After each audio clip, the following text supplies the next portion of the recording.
Hello student, स्वागत है आपका बिहार सिविल कोड प्रतियोगिता परीक्षा के प्रैक्टिस सेट के सीरीज़ में। यह प्रैक्टिस सेट के सीरीज़ में यह हमारा 5वां वीडियो है और आज मैं जो हिंदी विषय से संबंधित जो प्रश्न लेकर आया हूँ, इनमें से कुछ प्रश्न आपके प्रीवियस ईयर जो आपके सिविल कोड प्रतियोगिता परीक्षा हुई थी उसमें कुछ प्रश्न पूछे गए थे। उन प्रश्नों को भी मैंने सम्मिलित किया है ताकि आप समझ सके कि किस प्रकार के प्रश्न आपको एग्ज़ाम में पूछे जाएंगे। साथ ही आप अपनी तैयारी का एक अंदाज़ा या एक अनुभव प्राप्त कर पाएंगे कि आप कितने तैयार हैं एग्ज़ाम के लिए और कितनी आपको और तैयारी करने की आवश्यकता है। तो चलिए शुरू करते हैं वीडियो को। उससे पहले अगर चैनल पर नए हैं तो चैनल को सब्सक्राइब अवश्य कीजिएगा और साथ में बने बेल आइकन को भी क्लिक कीजिएगा ताकि ऐसी महत्वपूर्ण वीडियो आपको आगे भी लगातार मिलती रहे ताकि आपकी तैयारी बेहतर हो सके। इससे पहले भी मैं कई वीडियो अपलोड कर चुका हूं। अगर उन वीडियो को नहीं देखा है तो उन वीडियो का लिंक नीचे डिस्क्रिप्शन में मिल जाएगा, वहां से वीडियो देख के अपनी तैयारी और बेहतर कर सकते हैं। तो चलिए शुरू करते हैं आज के प्रश्नों को।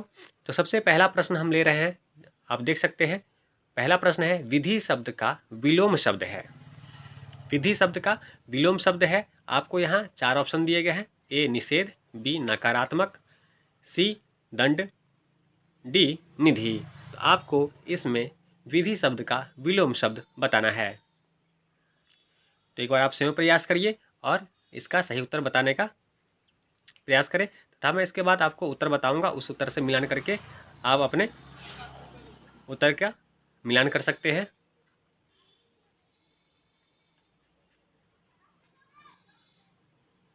इस प्रश्न का जो सही उत्तर आएगा वह आपका ऑप्शन ए आएगा। विधि का विलोम शब्द निषेध होगा। तो आपका ऑप्शन ए बिल्कुल सही है। तो चलिए प्रश्न 2 पे चलते हैं। सही वर्तनी वाले शब्द का चयन करें। सही वर्तनी वाले शब्द का चयन करें। जो बातचीत में जो हम सही शब्द का प्रयोग करते हैं वो हमें बताना है। यहाँ आपको शब्द दिया गया है जिसमें आपको 4 ऑप्शन है। ए ऑप्शन में आवश्यकता, बी ऑप्शन में आवश्यकता, सी ऑप्शन में आवश्यकता और डी ऑप्शन में आवश्यकता। आपको बताना है कि वर्तनी वाले शब्द इसमें कौन से सही है। तो आपका जो उत्तर इसमें आपका सही होगा वह आपका होगा सी नंबर। सी नंबर आपका है आवश्यकता। तो आप देख के भी समझ सकते हैं, बहुत ही आसान है।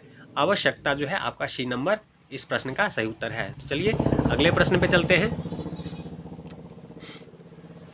कल परना मुहावरे का अर्थ है। कल परना मुहावरे का अर्थ है। इसका उत्तर देने का प्रयास करें। इसमें आपको 4 ऑप्शन दिए गए हैं। ऑप्शन ए स्थिर होना, ऑप्शन बी पश्चाताप करना, ऑप्शन सी चैन मिलना, ऑप्शन डी चुप रहना।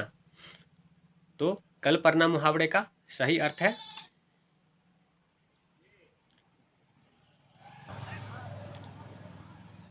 सी। इसका अर्थ होगा चैन मिलना। तो आपका इस प्रश्न का उत्तर हो जाएगा सी नंबर, चैन मिलना। चलिए अगले प्रश्न को देख लेते हैं। संपत्ति शब्द का विलोम शब्द है। संपत्ति शब्द का आपको उल्टा शब्द बताना है। 4 ऑप्शन दिए गए हैं, धन, कष्ट, समस्या और डी ऑप्शन विपत्ति। आपको बताना है संपत्ति का उल्टा या विलोम शब्द क्या होगा।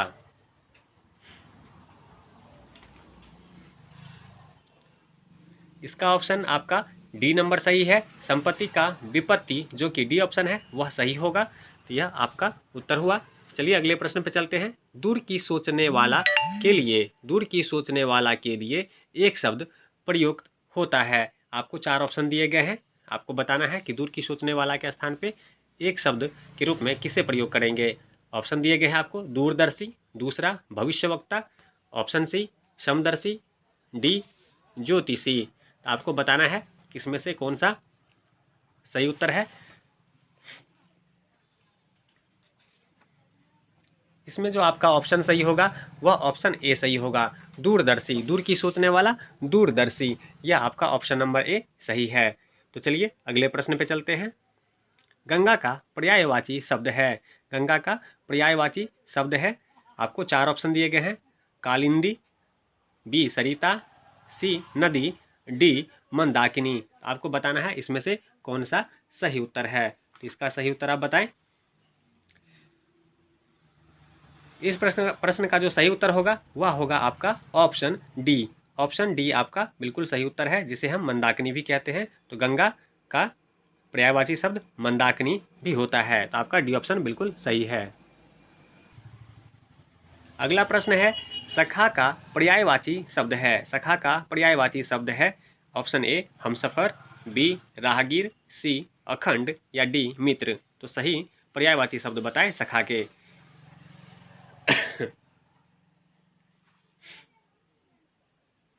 इसका जो सही उत्तर होगा वह होगा डी।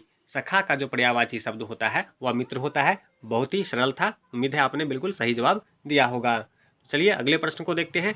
रिक्त स्थान को भरने के लिए उपयुक्त शब्द का चयन करें। रिक्त स्थान को भरने के लिए उपयुक्त शब्द का चयन करें। अपहर आचरण की सभ्यतामयी भाषा सदा खाली स्थान रहती है। ए प्रखर, बी मौन, सी कटु, डी मुखर। तो आपको इसका सही उत्तर बताना है कि आपको खाली स्थान में क्या आना चाहिए। 4 ऑप्शन दिए गए हैं, सही उत्तर बताएं। इसमें जो आपका सही उत्तर आएगा वह आएगा आपका मौन। जो आचरण की सभ्यतामयी भाषा सदा मौन रहती है, यह आपका ऑप्शन नंबर बी बिल्कुल सही है। चलिए अगले प्रश्न को देखते हैं। रिक्त स्थान को भरने के लिए उपयुक्त शब्द का चयन करें। जंगल में खाली स्थान अंधकार था।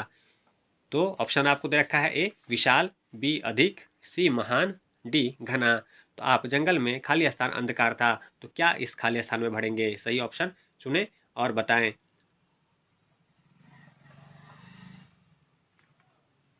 इसका जो सही उत्तर आएगा वह आपका आएगा घना। जंगल में घना अंधकार था, क्योंकि जंगल में विशाल अंधकार, अधिक अंधकार, महान अंधकार तो नहीं कह सकते, इसलिए घना अंधकार था। बिल्कुल सही, आपका डी ऑप्शन बिल्कुल सही है। निम्नलिखित में से, चलिए अगले प्रश्न को देखते हैं। निम्नलिखित में से कौन सा शब्द तद्भव है? निम्नलिखित में से कौन सा शब्द तद्भव है? तद्भव से पहले आप यह समझ लीजिए, तद्भव वह शब्द होते हैं जो संस्कृत के विकृत रूप हैं। आप जानते होंगे तत्सम और तद्भव 2 प्रकार के शब्द होते हैं। तत्सम जो संस्कृत जैसा हो, संस्कृत हिंदी में वह शब्द जो संस्कृत जैसा हो, जैसा संस्कृत में है वैसा ही शब्द हिंदी में भी उपयोग हो रहा हो, वह तत्सम है। और तद्भव वह शब्द है जो संस्कृत में, संस्कृत के शब्द का विकृत रूप जो हम हिंदी में उपयोग करते हैं वह तद्भव शब्द हुआ। तो आपको बताना है कि इसमें से कौन सा तद्भव शब्द है। ऑप्शन दे रखा है आपको, पुत्र, लोटा, कीमत, पतंग। इसमें से बताएं सही उत्तर क्या होगा।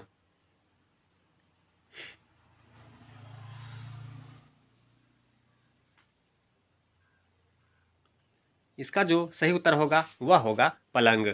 आपका पलंग जो है वह तद्भव शब्द है। पलंग आपका तद्भव शब्द है। चलिए अगले प्रश्न में चलते हैं।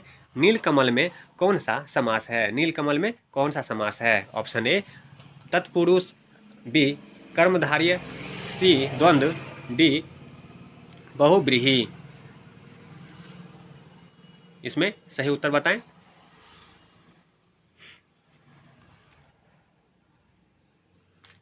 इसमें जो आप समास देखेंगे तो इसमें कर्मधारय समास है। तो आपका बी ऑप्शन बिल्कुल सही है। चलिए अगले प्रश्न को देखते हैं। निम्नलिखित शब्दों में से किस में व्यंजन संधि है? ऑप्शन ए यद्यपि, बी दिगंबर, सी महर्षि, डी मनोहर। तो सही ऑप्शन बताएं कि निम्नलिखित में से किस में व्यंजन संधि है।